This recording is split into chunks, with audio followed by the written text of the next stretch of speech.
ऐं ह्रीं क्रीं श्रीं। ओम ऐं ह्रीं क्रीं श्रीं। ओम ऐं ह्रीं क्रीं श्रीं। ओम एम हीम क्रीम श्रीम। इस मंत्र के उच्चारण के साथ किसकी तपस्या कर रहा था वो दैत्य हैग्रीव? पुत्र, ये तो स्वयं माता पराशक्ति का ही बीज मंत्र है। माता पराशक्ति? हाँ पुत्र, अनेकों वर्षों के कठोर तप के उपरांत वो दैत्य हैग्रीव माता पराशक्ति को प्रसन्न करने में सफल हुआ और अन्य असुरों के समान उसकी भी एक ही इच्छा थी। ओम ऐं ह्रीं क्रीं श्रीं। ओम ऐं ह्रीं क्रीं श्रीं। ओम ऐं ह्रीं क्रीं श्रीं।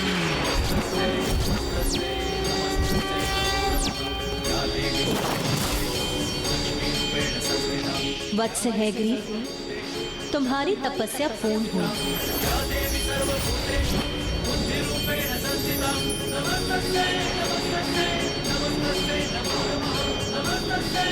प्रणाम माता। कहो, क्या इच्छा है तुम्हारी? मुझसे क्या वरदान चाहते हो तुम? अमृतत्व माता, अमृतत्व चाहता हूँ मैं, अमृतत्व चाहता हूँ मैं।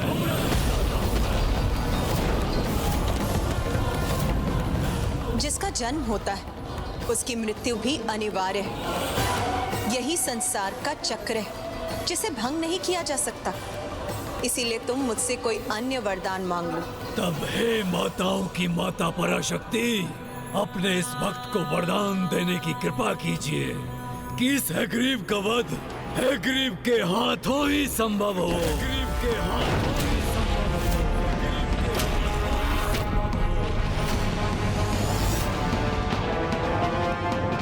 तथास्तु, तथास्तु।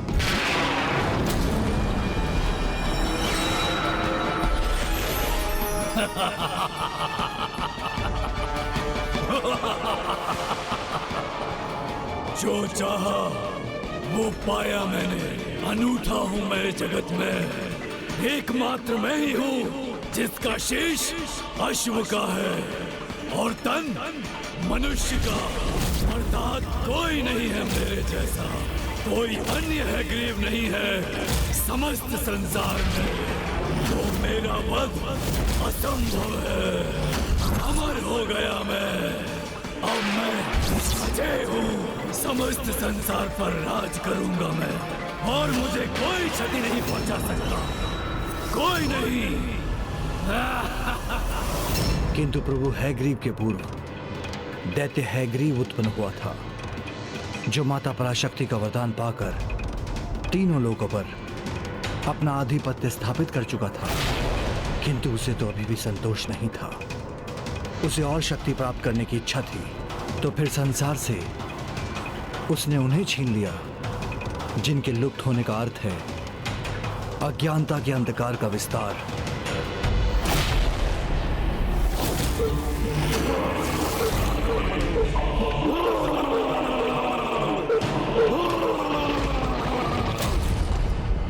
ये भयंकर स्वर, ये स्वर तो उस दुष्ट असुर हैग्रीव का है जिसने अपने आतंक से तीनों लोगों को आतंकित कर रखा है।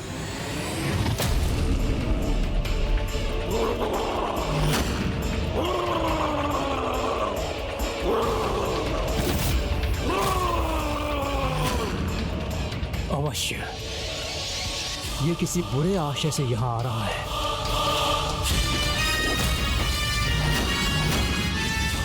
नहीं ब्रह्मदेव नहीं, रुकिए, मत कीजिए व्यर्थ प्रयास। त्रिलोक विजेता हूँ मैं। मेरी बुद्धि का, युक्ति का कुछ तो सम्मान कीजिए और इस बात को समझिए कि आपके कमंडल के जल की शक्ति मेरे वरदान के बल से कहीं कम है। किंतु फिर भी आप चाहते हैं तो लीजिए, मैं प्रस्तुत हूँ। प्रयोग कर लीजिए अपने इस जल का मुझ पर। हैग्रीव, तीनों लोकों पर तो तुमने विजय प्राप्त कर ही ली है, फिर यहाँ ब्रह्मलोक में क्या करने आए हो? क्या करूं? मैं लाचार हूँ अपने विचार से। जो चाहता हूँ पाता हूँ मैं। और ये त्रिलोक विजेता भला क्या कहेगा कि निर्विरोध अनंत काल तक निरंतर स्थापित रहे मेरा शासन इस सृष्टि पर। मेरी रुचि ब्रह्मलोक में नहीं, उसमें है जो यहाँ स्थित है और जिसे प्राप्त करने से मेरी अनंत काल तक राज करने की इच्छा पूर्ण अवश्य होगी। अर्थात ये यहाँ से वेद प्राप्त करने आया है। उचित समझा अपने देवी सरस्वती, सर्वथा उचित समझा। यहाँ से वेद ही चाहिए मुझे।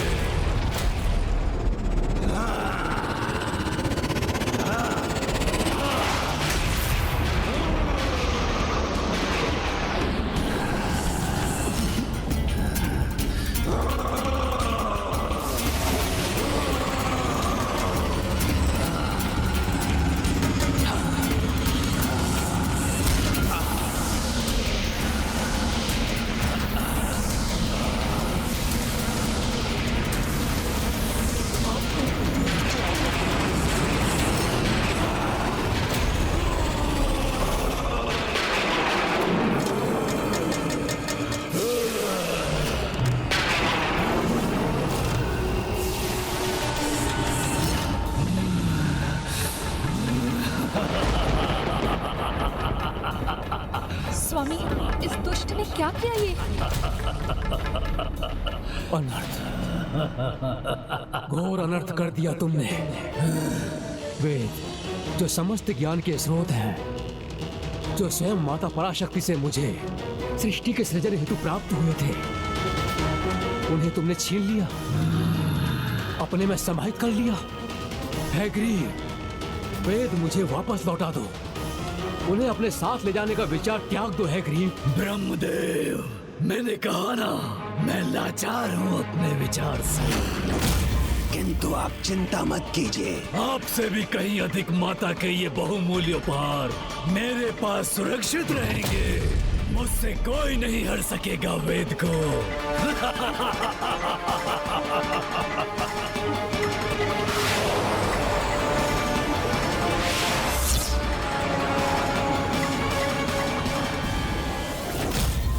दैत्य हैग्रीव ने वेदों को ही अपना बंधक बना लिया। तब तो संसार ज्ञान रहित हो गया होगा, यज्ञ आदि थम गए होंगे। ऋषि मुनि जो ज्ञान सरिता में डूबे रहने के अभ्यस्त होते हैं, वो अज्ञानता के अंधकार से घिर गए होंगे। हाँ पुत्र, यही तो आशय था दैत्य हैग्रीव का। एक प्रकार से वेद पर अधिकार कर उसने अज्ञानता और अधर्म का ऐसा विस्तार सुनिश्चित किया कि सृष्टि उसके प्रभाव से मुक्त ही ना हो सके। और तब ब्रह्मदेव और देवताओं के पास एक ही विकल्प था, सृष्टि के पालनकर्ता श्री हरि नारायण। उचित, तो मैं स्वयं जाऊंगा, उस दुष्ट हैग्रीव से वेदों को मुक्त करवा कर लाऊंगा।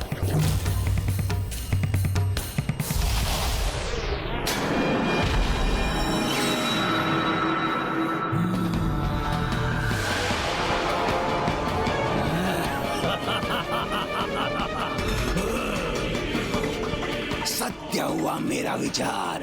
ज्ञान रहित सृष्टि में अधर्म और अज्ञानता के अंधकार का विस्तार होगा।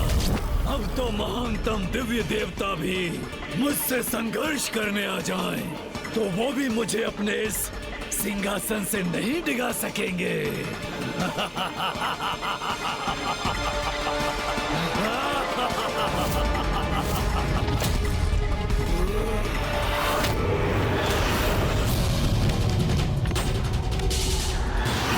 किसी भावी अनुचित घटना का आभास क्यों हो रहा है मुझे?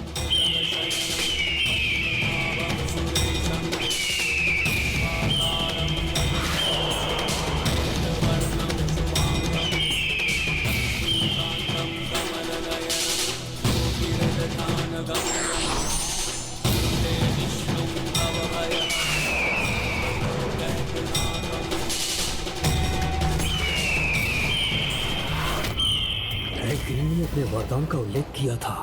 बस एकमात्र यही चिंता है मुझे, कहीं वो अपने वरदान के कारण नारायण से भी सुरक्षित रहा तो फिर हम निरुपाय हो जाएंगे।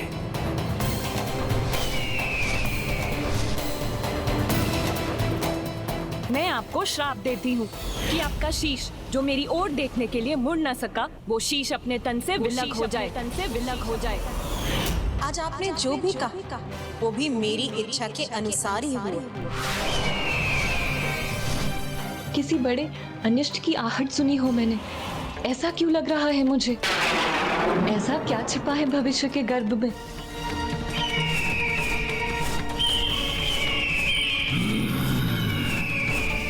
किसका भीषण स्वर है ये?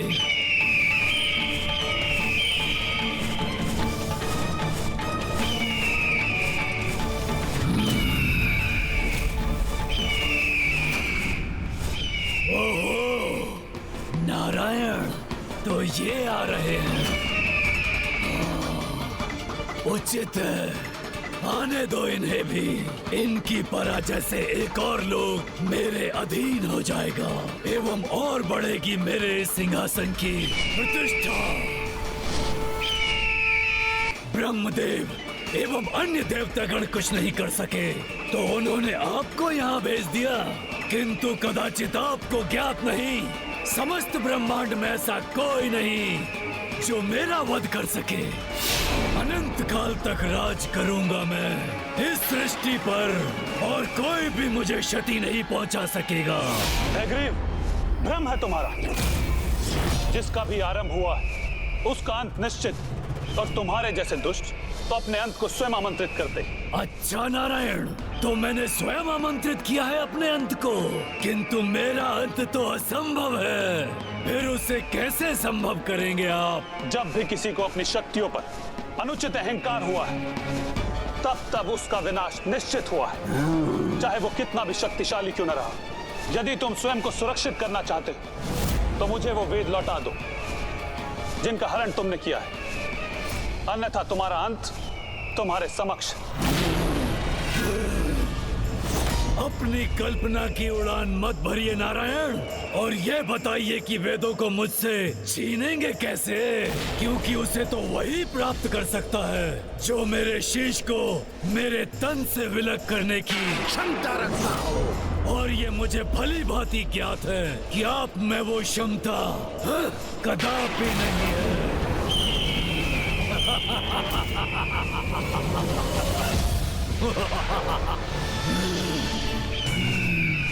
जब दो बड़े बात कर रहे हो तो उसमें सेवक का हस्तक्षेप कदापि उचित नहीं है।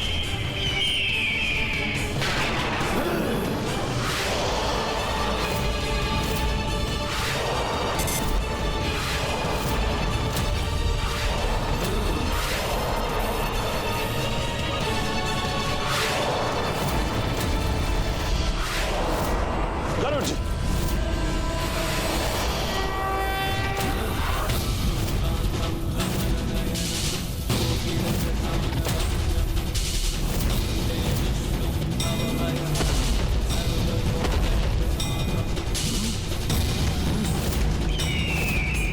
नहीं है आप, क्योंकि ये तो युद्ध का आरंभ ही है।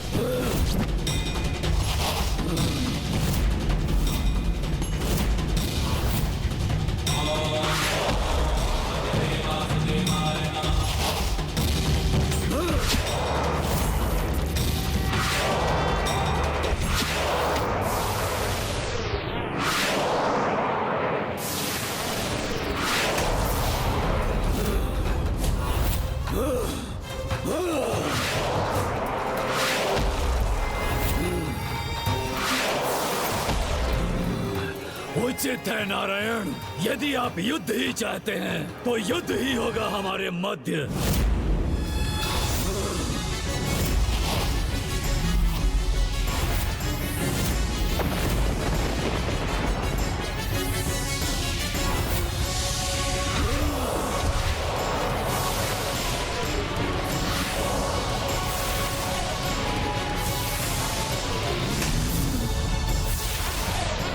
कितना भीषण युद्ध है ये, किंतु नारायण के प्रहारों का सामना करने में कैसे सक्षम हो रहा है ये?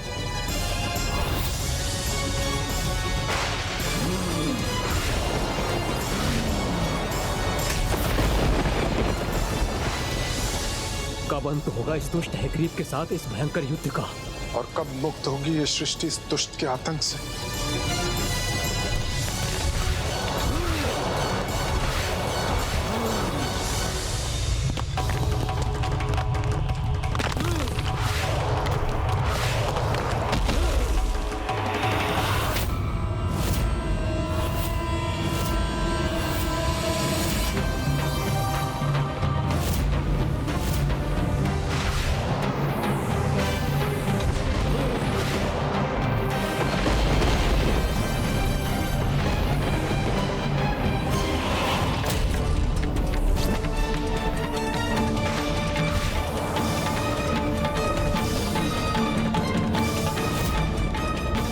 कितने वर्ष बीत गए इस युद्ध को, किंतु ये दुष्ट हैग्रीव अभी भी नारायण के समक्ष टिका हुआ है।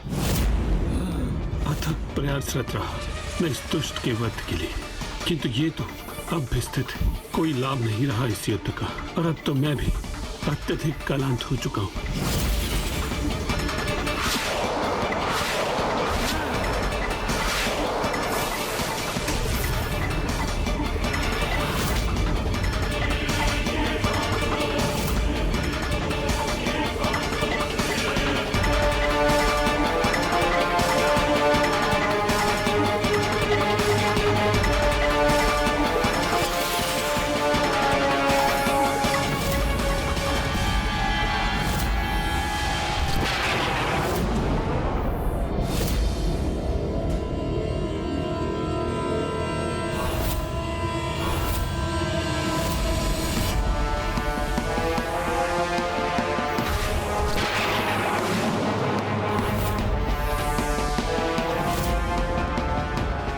इतनी लंबी अवधि तक चला ये युद्ध, अब तक परिणाम ही नहीं रहा। आशंका से घिरी हुई हूँ, कहीं कोई अनिष्ट ना हो जाए।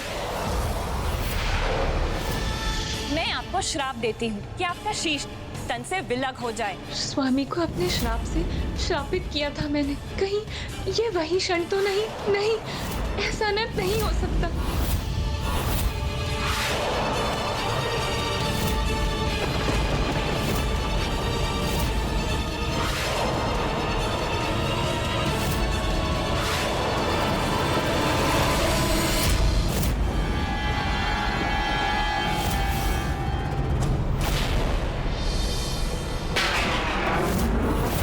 अत्यधिक क्लांत होने के कारण स्वामी का लक्ष्य भी चूक रहा है। कहीं वो दुष्ट हैग्रीव ने स्वामी की इस दशा का लाभ उठा लिया तो अनर्थ हो जाएगा।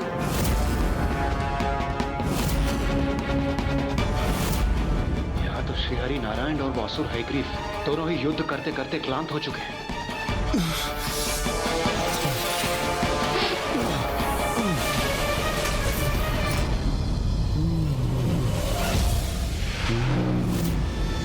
स्वामी इस प्रकार क्लांत कैसे हो सकते हैं? आज से पूर्व ऐसा कभी नहीं हुआ। ये कहीं किसी अनिष्ट का संकेत तो नहीं?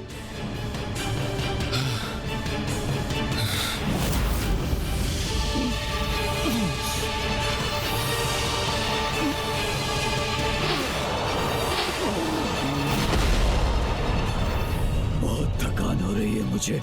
अब तो इन पर प्रहार करने के लिए हाथ उठाना भी कठिन हो गया है, किंतु वार तो करना ही होगा।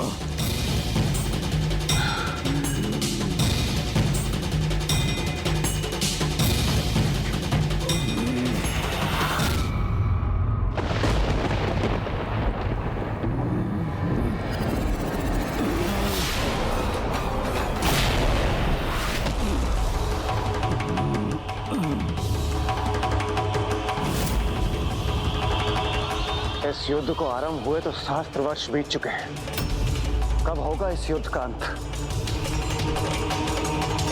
हे माताओं की माता, माता पराशक्ति, अपने इस भक्त को वरदान देने की कृपा कीजिए कि इस हैग्रीव का वध हैग्रीव के हाथों ही संभव हो। तथास्तु। कदाचित दैत्य हैग्रीव को प्राप्त वरदान के कारण ही वो अभी तक सुरक्षित है। रुकिए नारायण, थक गए हैं आप। कदाचित आपको युद्ध विराम और कुछ विश्राम की आवश्यकता है, तो जाइए।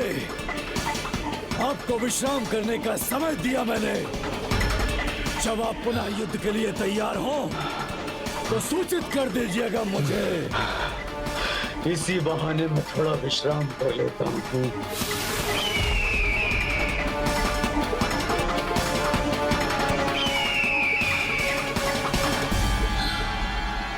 स्वयं प्रभु श्रीहरि नारायण इस दुष्ट से युद्ध करते करते थक गए।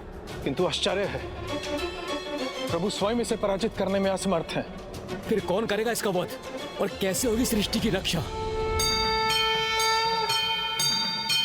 समस्त सृष्टि की सर्वोच्च माता माता पराशक्ति ही करेगी हमारी समस्या का निवारण।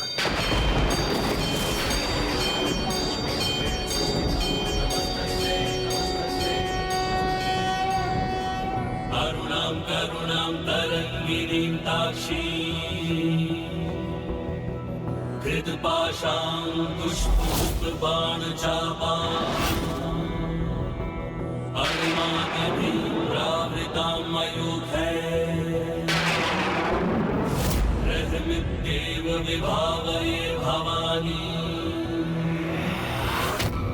ॐ श्रीमाता श्रीमहाराज की श्रीमत् सिंहासनेश्वरी चिदग्नि कुंड संभूता देवकार्य समुद्धता नखदीधति संचिन्न नवज्जन तमो गुणा पदद्वय प्रभाजाल पराकृत सरोरुहा।